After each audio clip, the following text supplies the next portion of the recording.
Hello friends, welcome to YouTube channel. इस video के अंदर हम एसीएफ के फिजिक्स सब्जेक्ट के अंदर सॉलिड स्टेट फिजिक्स के फॉर्मूला और शॉर्ट नोट डिस्कस करेंगे। तो आइए शुरू करते हैं। पहला टॉपिक है crystal structure.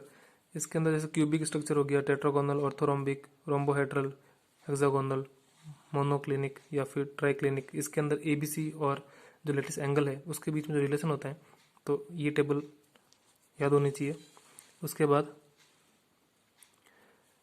Simple cubic, body centred, face centred, hexagonal, और उसके लिए volume of unit cell, atomic radius, number of atoms per unit cell, coordination number, volume of atoms per unit cell, breaking fraction. तो इसके लिए ये data याद होना चाहिए।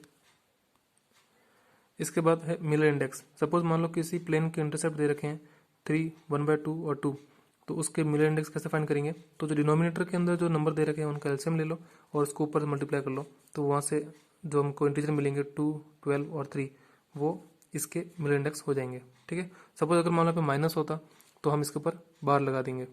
ठीक है। इसके बाद अगर मान लो सिंपल क्यूबिक है, उसके अंदर ये सारे मिलर इंडेक्स पॉसिबल होते हैं।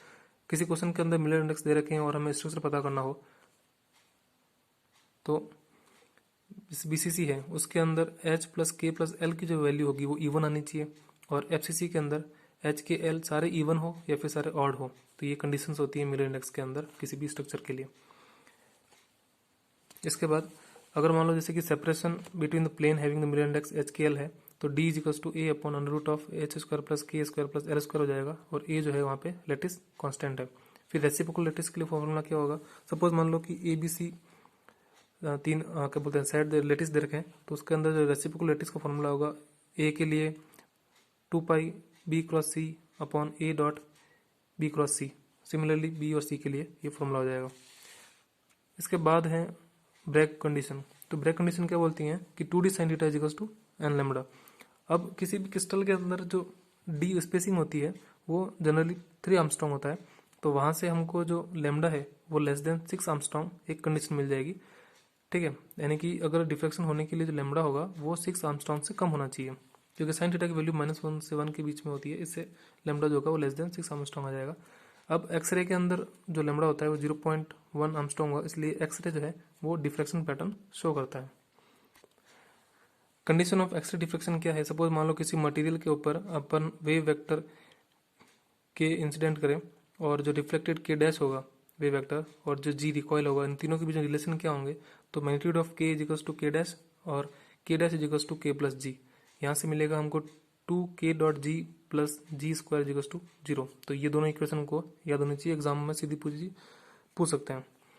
इसके बाद जो जी का मैग्नीट्यूड होता है, मैग्नीट्यूड होगा वो 2 पाई अपॉन डी होगा, और ब्रेक लॉस से अगर हम डी की वैल्यू पुट करें तो जी का magnitude 4 pi sine theta upon N lambda हो जाएगा। ठीक है। ये बुक के अंदर डेरिवेशन दे रखा है, इसलिए हमने यहाँ पे शामिल किया है। इसके बाद जो लुईस इक्वेशन है वो क्या बोलती है कि H lambda equals to 2s sine theta cos alpha. ठीक है। K lambda is equals to 2b sine theta cos beta. L lambda is equals to 2c sine theta cos gamma. यहाँ से cos square alpha plus cos square beta plus cos square gamma की value 1 हो जाएगी। Alpha beta gamma जो है ये lettuce angle हो गए। ठीक है। ABC लेटिस होगी, और डी जो होगा वो H square upon A square plus K square upon B square plus L square upon C square की पावर -1/2। इसके बाद हमारे सिलेबस में टॉपिक है थर्मल प्रॉपर्टी ऑफ सॉलिड्स। ठीक है। तो थर्मल प्रॉपर्टी ऑफ सॉलिड में जो क्लासिकल थ्योरी थी उसने कहा था कि जो CV जो हीट स्पेसिफिक हीट कैपेसिटी होती है वो 3R होता है, लेकिन जो आइंस्टीन मॉडल था उसके बाद उसमें जो हाई टेम्परेचर के ऊपर जो CV है 3R आया था, और जो लो टेम्परेचर है उसके ऊपर CV जो था वो 3R Einstein temperature upon T whole square E की power minus Einstein temperature upon T था। इससे ये शो करता है कि जो लो टेम्परेचर के ऊपर CV जो है वो ई की power minus theta upon T का रिलेशन फॉलो करता है, जबकि एक्सपेरिमेंटल डाटा के अंदर CV जो है वो T³ आना चाहिए।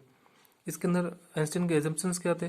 तो जो मॉलिक्यूल्स हैं वो आइडेंटिकल होने चाहिए, आइसोलेटेड सिंपल हार्मोनिक होना चाहिए, सेम फ्रीक्वेंसी होनी चाहिए, डिस्टिंग्विशेबल होने चाहिए, और उनकी जो एनर्जी है वो NH म्यू हो जाएगा, और डिग्री ऑफ फ्रीडम जो है 3 है, फॉलो मैक्सवेल बोल्ट्जमैन डिस्ट्रीब्यूशन।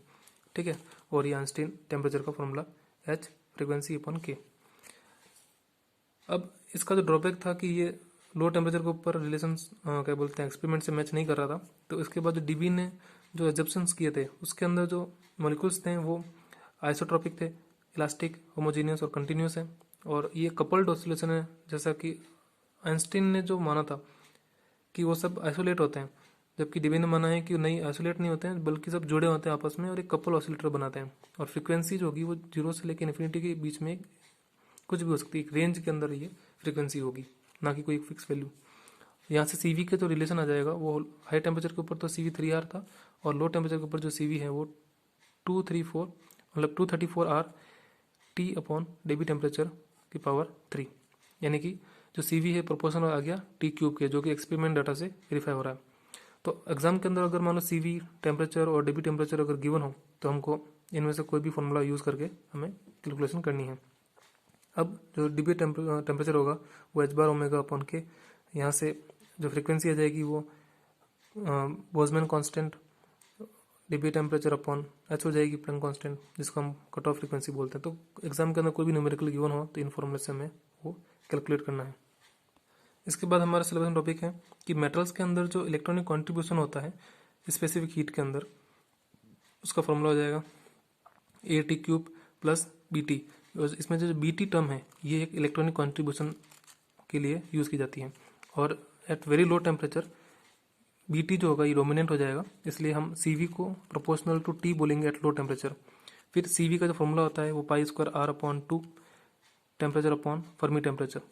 ठीक है, ये फॉर्मूला है इलेक्ट्रॉनिक स्पेसिफिक हीट के लिए। अब लेटेस्ट थर्मल कंडक्टिविटी के लिए फॉर्मूला क्या हो जाएगा, 1/3 CV लैम्डा C बार। CV जो है ये स्पेसिफिक हीट हो गया, ये मीन फ्री पाथ हो गया, और ये स्पीड ऑफ साउंड हो गई। ठीक है, लेकिन एक्सपेरिमेंटल डाटा में क्या शो करता है कि जो थर्मल कंडक्टिविटी है और टेम्परेचर है, जैसे जैसे टेम्परेचर बढ़ाएंगे तो ये बढ़ेगा, और एक फिक्स टेम्परेचर के बाद ये डिक्रीज होना शुरू हो जाएगा। जनरली ये सॉलिड के अंदर 2 से लेके 10 to 20 केल्विन के बीच में ये टेम्परेचर होता है। ठीक है, ये जो है ये सीबेक इफेक्ट जो अपन पढ़ते हैं उसके अंदर जो फॉर्मूलाज यूज़ किए जाते हैं कि न्यूट्रल टेम्परेचर जो होगा is equals to inverse temperature plus cooling temperature upon 2, power is equals to DE/dt। ठीक है, और न्यूट्रल टेम्परेचर के ऊपर जो S होगा वो 0 होता है। सपोज क्वेश्चन के अंदर E बराबर 2T प्लस BT² दे रखा है, तो उसको डिफ्रेंशिएट कर देंगे और 0 के इक्वल कर देंगे, तो वहाँ से हमें न्यूट्रल टेम्परेचर मिल जाएगा। इसके बाद है ब्लूज थ्योरम, जो कि एक किसी मान लो साई वेव फंक्शन के अंदर R प्लस टाइम पीरियड कर दें तो हम इस टाइम पीरियड को अलग लिख सकते हैं, और जो R का जो फंक्शन है वेव फंक्शन उसको अलग लिख सकते हैं। उस जो टाइम पीरियड फंक्शन को होगा उसको हम फेज फैक्टर बोलते हैं, E की power plus minus iota k.t। ठीक है, और जो वेलोसिटी ऑफ ब्लूज इलेक्ट्रॉन हो जाएगी वो V is equals to 1/s bar DE/dk हो जाएगा। ठीक है, मान लो कि अगर मान लो k मान लो सपोज मान लो E जो है k का फंक्शन दे रखा है, तो हम उसको डिफ्रेंशिएट करके वेलोसिटी फाइंड कर सकते हैं। क्रिस्टल मोमेंटम क्या होता है, तो P is equals to h bar k। ठीक है, इफेक्टिव मास ऑफ इलेक्ट्रॉन, तो उसके लिए फॉर्मूला क्या हो जाएगा, m star is equals to h bar square upon 2 time differentiation of E with respect to k। Suppose E दे रखा है a plus B K plus C K square, तो उसको 2 टाइम डिफरेंशिएट कर लेंगे, वो उसको इस फॉर्मूला में पुट करेंगे तो हमारा इफेक्टिव मास ऑफ इलेक्ट्रॉन आ जाएगा। ठीक है, और ये जो 4 फिगर है इनमें से कोई से भी एग्जाम में आ सकता है। अगला टॉपिक है इलेक्ट्रिकल कंडक्टिविटी। उसके अंदर सबसे पहला जो कॉन्सेप्ट है वो है सोमनफोल्ड कॉन्सेप्ट। ये क्या बोलता है कि जो करंट डेंसिटी है वो NQ² upon m time period as a function of Fermi energy into electric field हो जाएगा। यहाँ से जो क्या बोलते हैं इलेक्ट्रिकल कंडक्टिविटी है वो NQ² upon m time period as a function of Fermi energy हो जाएगा। ठीक है, time period of Fermi energy को हम कैसे फाइंड करते हैं, तो इस मॉडल में क्या माना था कि जो मॉलिक्यूल्स होते हैं उनकी सबकी फर्मी एनर्जी है वो एनर्जी होगी वो कांस्टेंट होगी, और उस एनर्जी की जो वैल्यू होगी वो फर्मी एनर्जी होगा। तो अगर एनर्जी कांस्टेंट है तो लैम्डा भी कांस्टेंट रहेगा, तो lambda is equals to velocity into time period. तो यहाँ से हमको इलेक्ट्रिकल कंडक्टिविटी मिल जाएगी NQ² लैम्डा अपॉन mv। तो जो मीन फ्री पाथ होता है ये इन्वर्सली प्रोपोर्शनल होता है,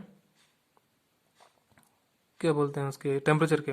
तो जो थर्मल इलेक्ट्रिकल कंडक्टिविटी है वो भी टेम्परेचर के इन्वर्सली प्रोपोर्शनल हो जाएगी। ये एक्सपेरिमेंटल डाटा है। ठीक है, अगला टॉपिक है विडमैन फ्रेंज लॉ। ये क्या बोलता है कि thermal conductivity upon electrical conductivity into temperature जो होता है, ये जो रेशियो होगा ये कांस्टेंट एक नंबर होगा, लॉरेंज नंबर कहते हैं हम जिसको, जिसकी value π² upon 3 KB upon Q का होल स्क्वायर जिसकी वैल्यू 2.44 इंटू 10⁸ होती है। ठीक है, यानी कि K upon electrical conductivity into temperature जो है वो कांस्टेंट होगा। इस रिलेशन से हमको क्या मिलता है कि किसी मटेरियल के अंदर हाई इलेक्ट्रिकल कंडक्टिविटी अगर है तो थर्मल कंडक्टिविटी भी हाई होगी। ठीक है, अगला टॉपिक है हॉल इफेक्ट। हॉल इफेक्ट के अंदर क्या होता है, सपोज मान लो किसी भी एक किसी मटेरियल के अंदर एक्स एक्सिस के अंदर मान लो करंट फ्लो कर रहा है तो इलेक्ट्रॉन्स इसके अपोजिट फ्लो करेंगे। फिर अगर मान लो मैग्नेटिक फील्ड हम पेपर के डायरेक्शन में अगर डालें जैसे कि जेड डायरेक्शन के अंदर, तो इन इलेक्ट्रॉन्स के ऊपर ये इस तरफ अकुमुलेट होने लग जाएंगे और इसको काउंटर करने के लिए एक हॉल इफेक्ट होगा। ठीक है, जिससे कि नेट फोर्स जो इनके ऊपर होगा वो जीरो हो जाएगा। तो इस लॉरेंस फोर्स का हम जब जीरो करेंगे तो वहाँ से जो हॉल इफेक्ट के लिए जो पोटेंशियल आ जाएगा वो वी डी इंटू बी आ जाएगा। ये ड्रिफ्ट वेलोसिटी है और ये magnetic field in the direction of Z है। और जो करंट डेंसिटी है वो एन क्यू वी डी हो जाएगा, जहाँ से हमको मिल जाएगा हॉल कोफिशिएंट क्या हो जाएगा ई अपॉन जे बी, जो कि 1/n³ होता है। तो अगर मान लो किसी क्वेश्चन के अंदर हॉल कोफिशिएंट दे रखा है और इलेक्ट्रॉन डेंसिटी पूछी है तो हमको ये फॉर्मूला यूज़ करना है। अगर Q जो है चार्ज ऑफ इलेक्ट्रॉन है तो N जो होगा वो इलेक्ट्रॉन डेंसिटी हो जाएगी। ठीक है, इसका हम और कैसे यूज़ करते हैं एक्सपेरिमेंट के अंदर, अगर RH की वैल्यू नेगेटिव आती है तो चार्ज कैरियर इलेक्ट्रॉन्स होते हैं, और अगर RH की वैल्यू अगर पॉजिटिव आती है तो उस मटेरियल के अंदर जो चार्ज कैरियर होंगे वो होल होंगे। ठीक है, और एक Hall coefficient is equals to 1/n E, mobility of hole minus mobility of electron upon mobility of hole plus mobility of electron. तो ये भी फॉर्मूला हमको याद होना चाहिए। इसके बाद मिथेसियन रूल होता है, इसके अंदर टोटल रेजिस्टिविटी जो होती है वो thermal resistivity plus impurity resistivity plus defect की वजह से जो रेजिस्टिविटी होगी उन तीनों का सम होती है। ये होता है मिथेसियन रूल। एक ये भी देख लेना कि जो इंसुलेटर है उनके अंदर थर्मल कंडक्टिविटी जो होगी वो फोनोन की वजह से होती है, जबकि कंडक्टर के अंदर फ्री इलेक्ट्रॉन्स और फोनोन दोनों की वजह से होती है। ठीक है, थैंक यू फ्रेंड्स।